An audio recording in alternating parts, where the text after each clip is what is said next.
कडेगाव पंचायत समितीवर काँग्रेसचा झेंडा फडकला. डॉक्टर जितेश भैया कदम सभापती तर डॉक्टर विजय महाडिक उपसभापती. आमदार डॉक्टर विश्वजित कदम यांच्या अचूक नियोजनाला यश, तालुक्यात कार्यकर्त्यांचा उत्साह.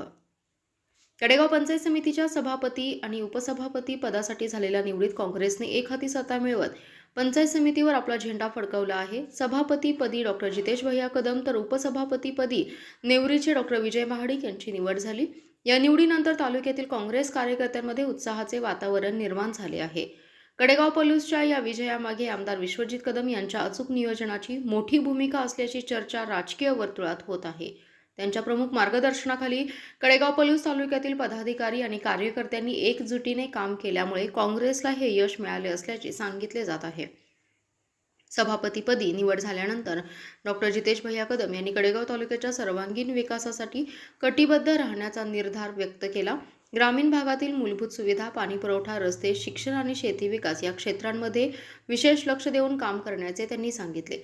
उपसभापतीपदी निवड झालेल्या डॉक्टर विजय महाडिक यांनीही तालुक्यातील सर्व गावांचा संतुलित विकास करण्यासाठी पंचायत समितीच्या माध्यमातून प्रभावीपणे काम करण्याचा विश्वास व्यक्त केला. दरम्यान निवडीनंतर विविध मान्यवर आणि कार्यकर्त्यांनी सभापती आणि उपसभापतींचा सत्कार केला. यावेळी शांताराम बापू कदम, दिग्विजय कदम, हर्षवर्धन कदम, प्रकाश जाधव, हिम्मत बापू देशमुख, सुनील जगदाळे, विजय मोहिते, बोंबाळेवाडीचे माजी सरपंच बंडा पवार, भारत सूर्यवंशी, महेश कदम, तोंडोलीचे सरपंच जालिंदर कुंभार, उपसरपंच नितीन मोहिते, बेलवड्याचे उपसरपंच रवींद्र सूर्यवंशी, योगेश सावंत, सरपंच अनिल सूर्यवंशी यांच्यासह तालुक्यातील कार्यकर्त्यांनी हार, पुष्पगुच्छ देऊन नूतन सभापती आणि उपसभापतींचा सत्कार केला. या निवडीमुळे कडेगाव तालुक्याच्या विकासाला नवी गती मिळेल अशी अपेक्षा नागरिकांकडून व्यक्त होत आहे. Special report, power Marathi news. आपला जिल्हा, आपली power. Power Marathi news network. एकच नजर, चौफेर खबर.